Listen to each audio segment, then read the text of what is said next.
दोस्तों, आप देख रहे हैं बाबा दर्शन न्यूज। बाबा दर्शन न्यूज से मैं इनामुल्ला खान। बिहार सरकार के पंचायती राज विभाग की तरफ से नवनिर्वाचित मुखिया उप मुखिया का 3 दिवसीय गैर आवासीय प्रारंभिक प्रशिक्षण कार्यक्रम चल रहा था। स्थान था नया बस स्टैंड, राजकीय महिला औद्योगिक प्रशिक्षण संस्थान बलथुआ बेदा सासाराम में। ठीक बस स्टैंड के सामने नई बिल्डिंग का निर्माण हुआ है। उसी नई बिल्डिंग में प्रशिक्षण कार्यक्रम चल रहा था।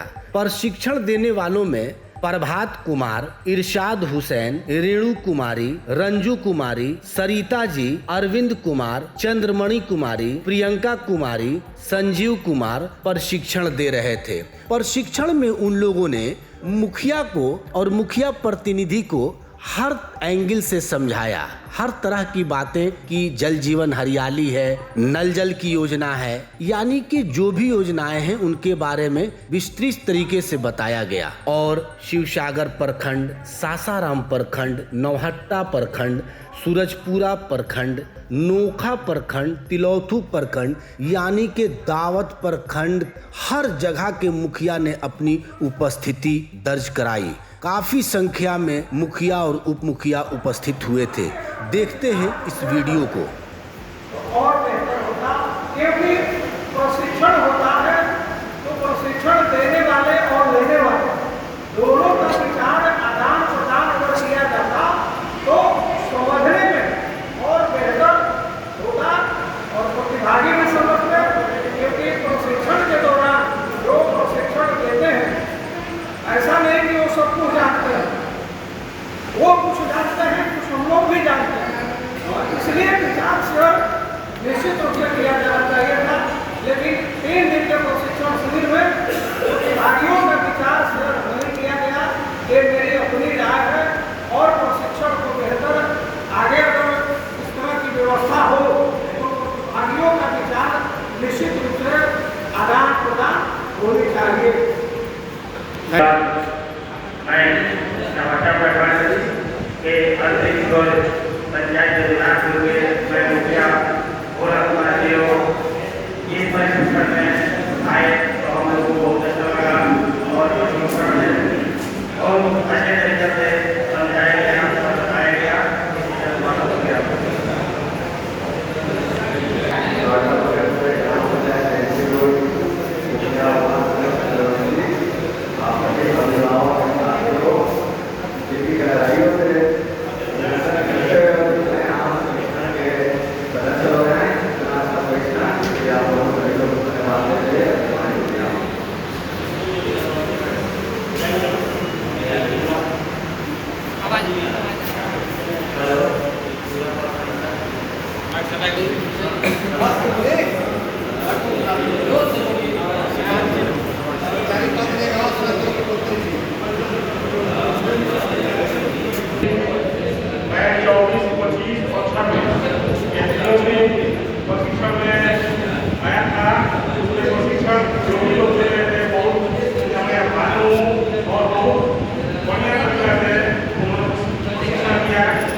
ग्राम पंचायत कोटड़ी, मैं मुखिया पद से हूँ।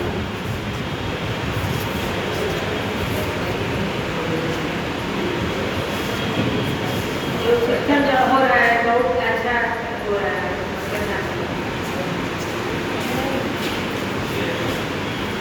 समाप्त हो गया प्रशिक्षण।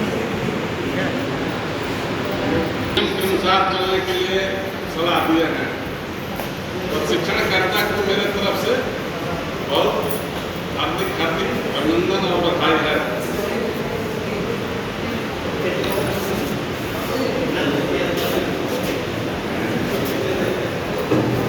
आज 3 दिवसीय गैर आवासीय प्रारंभिक प्रशिक्षण कार्यक्रम का अंतिम दौर है।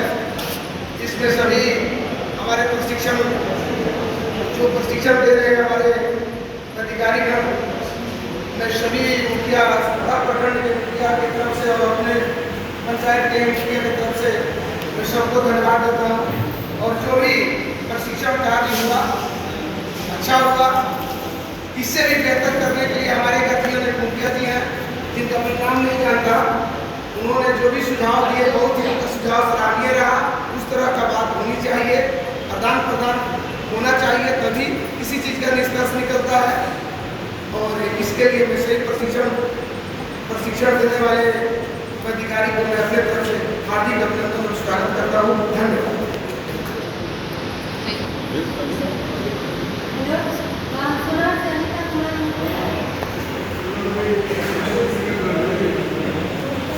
लेकिन जैसे मुखिया जी बोले ना कि वो बिना दायित्व का ही कार्य करते हैं, वो अलग चीज़ है। लेकिन एक मिनट मुखिया जी, अगर मान लीजिए कि अपने से फ्री में काम करें कि आप पैसा उठाइए हम काम करेंगे, वो अलग बात है। लेकिन नियम कहता है कि जो भी वार्ड सदस्य हैं निर्वाचित अभी नए वाले, उन्हीं को ही अनुरक्षक का प्रभार मिला हुआ है, मतलब वही अनुरक्षक है, तो वही चलाएंगे। बहुत जगह समस्या आ रही है कि किसी के ज़मीन में होने के कारण बहुत सारा लोग चाह रहे हैं कि हम ही चलाएं इसलिए कि हम ज़मीन दिए हैं। तो उनको ये जानकारी होना चाहिए कि इस तरह का कोई नियम नहीं है कि जो जिसके ज़मीन में है वहीं अनुरक्षक रहेंगे। क्योंकि जब भी किसी कार्यस्थल पर अगर सरकारी कार्य हो जाता है तो वो सरकार का क्षेत्र हो जाता है, और जो सरकार के तत्वाधीन वर्तमान में नियम होते हैं उसके अधीन होता है। मतलब अगर किसी का ज़मीन है और उस पर अगर नल जल बन गया है तो वो सरकारी ज़मीन हो गया है, सरकार के अधीन आ गया है। तो जो अनुरक्षक वर्तमान में है वही केवल उसका संचालन कर पाएंगे।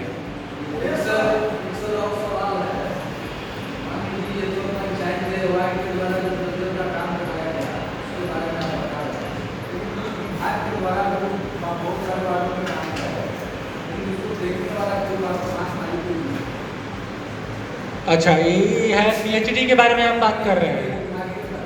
पीएचडी के बारे में बात कर रहे हैं आप। कहाँ के हैं मुखिया? उत्तरी बराव के उप मुखिया। अच्छा, तो ऐसा है कि जहाँ पे पीएचडी के माध्यम से काम कराया गया है तो उसके टेंडर जो निकला हुआ था, जो उसका वेंडर टेंडर था, तो उसमें कार्य के साथ साथ मेंटेनेंस का भी कार्य था। मतलब कि जो पीआरडी का कार्य था उसमें केवल कार्य कराना था, उसमें मेंटेनेंस का कार्य नहीं था। मेंटेनेंस के कार्य के वेंडर हम लोग नियुक्त किए, लेकिन पीएचडी के कार्य में जब उसका निर्माण हुआ था तो 5 साल के लिए मेंटेनेंस का कार्य दिया गया था। तो अगर किसी प्रकार का वहाँ पे इशू होता है और उसके लिए पंप ऑपरेटर भी दिया गया था कि अगर कोई दिक्कत होता है तो उसी समय बनाएंगे, लेकिन जो दिया गया था और जो जमीनी स्थिति है दोनों अलग है, उपलब्ध नहीं है। जो आप लिखित आवेदन वहाँ के जेई को देंगे और जेई को आवेदन देने के बाद उसकी एक कॉपी प्रखंड पंचायत राज पदाधिकारी, जो आपके यहाँ तो कार्यपालक पदाधिकारी होंगे, उनको और प्रखंड विकास पीएचडी है और इनके द्वारा कार्य कराया जाएगा। देखिए, कोई भी कार्य करने के लिए आप अपने अधिकार को समझेंगे और उस पूरे पेपर में जाएंगे कि आप कैसे कार्य कर रहे हैं, और बिना लिखित आवेदन के आप कोई भी कार्य नहीं कर सकते। ये कहा है कि हमने, अब मान लीजिए कि एजेंसी आपके यहाँ कार्य कि आप हमारे यहाँ के कार्य कीजिए, तो ये कार्य पूरा नहीं होगा। लेकिन जब आप लिखित तौर पे करते हैं तो उसका आप एक रिसीविंग लेते हैं और उसका दायित्व बन जाता है कि वो काम सही समय पे नियत तिथि में पूरा करें। अब जब आप कार्य उसको देते हैं, वो कार्य जब प्रारंभ करता है तो उसके साथ आपका भी दायित्व बन जाता है कि हम उसका, जब अगर कार्य पूरा हो जाता है, एमपी हो जाता है, तो उसका भुगतान होगा तो हम नियत तिथि में करें। मतलब अगर आप उससे कार्य की अपेक्षा नियत तिथि में करते हैं पेपर पे आने के बाद, तो आप उसका प्रक्रिया भी नियत तिथि के अधीन ही करेंगे। समझ गए ना? तो अगर कोई भी इशू पीएचडी से हो रहा है तो वहाँ पे जेई होते हैं प्रखंड में, उनको सूचना दें और वहाँ के कार्यपालक पदाधिकारी या तो बीपीआरओ होंगे और तो वीडियो होंगे, उनको सूचित करें। हाँ,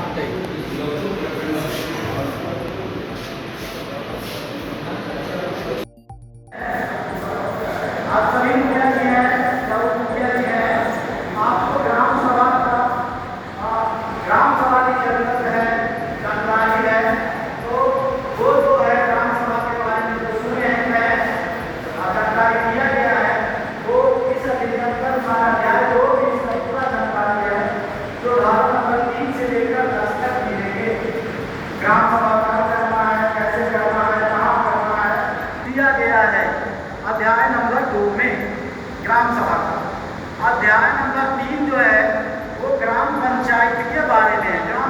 कैसे बनती है, कब घोषणा होती है, नए बनते हैं या और उसका नामकरण नया होता है, और उस ग्राम पंचायत का स्वरूप क्या होगा, उसमें उसकी संरचना कैसी होगी, उसमें कौन कौन से प्रतिनिधि होंगे, वो प्रतिनिधि जीतेंगे कैसे, बनेंगे कैसे, वो पूरी जानकारी, संपूर्ण जानकारी जो धारा नंबर 11 से लेकर 33 तक है अध्याय 3 में।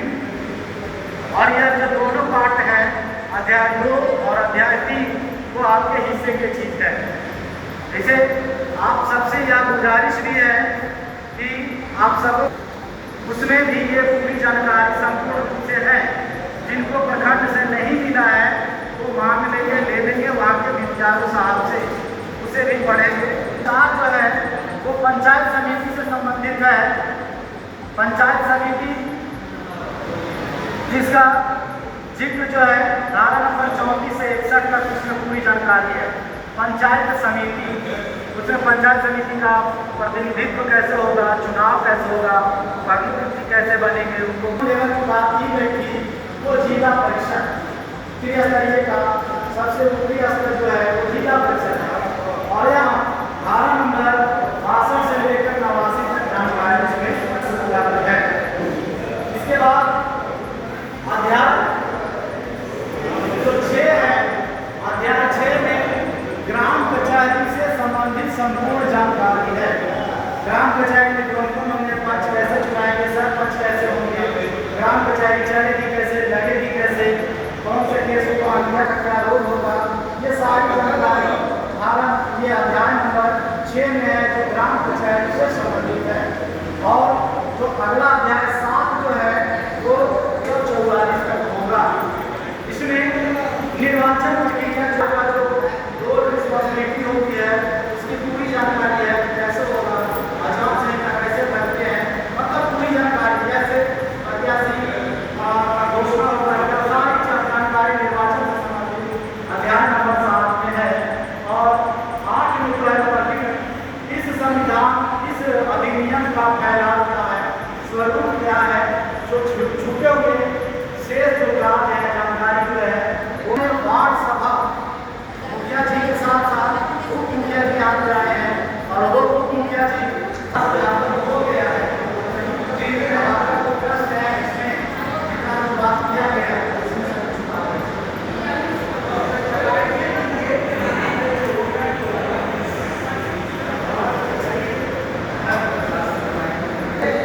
कुछ प्रश्न है, मैंने पूछा है तो बात कर सकते हैं।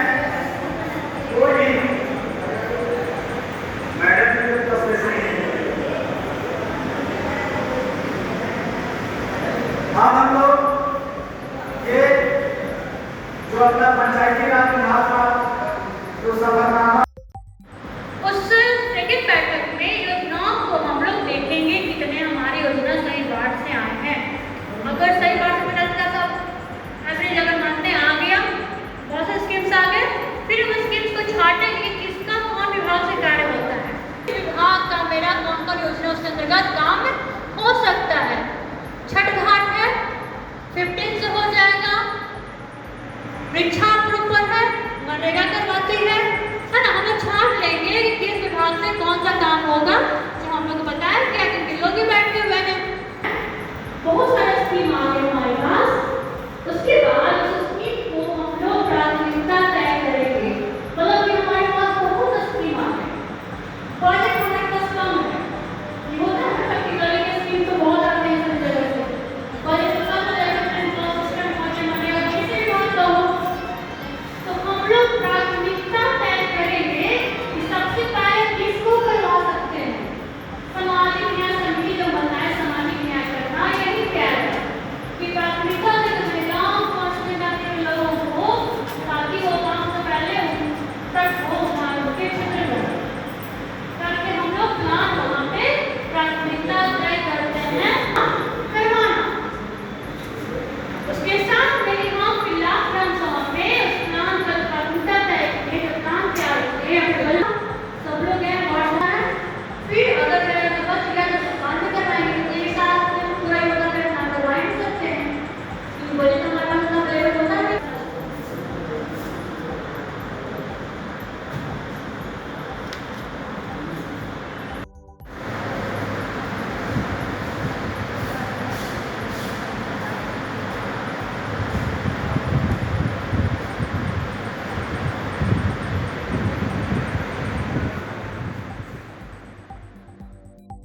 अगर आप इस वीडियो को फेसबुक पर देख रहे हैं तो फेसबुक पेज को लाइक कीजिए और वीडियो को शेयर कीजिए। अगर आप इस वीडियो को यूट्यूब पर देख रहे हैं तो यूट्यूब चैनल को सब्सक्राइब कीजिए और घंटी के आइकॉन को दबाइए।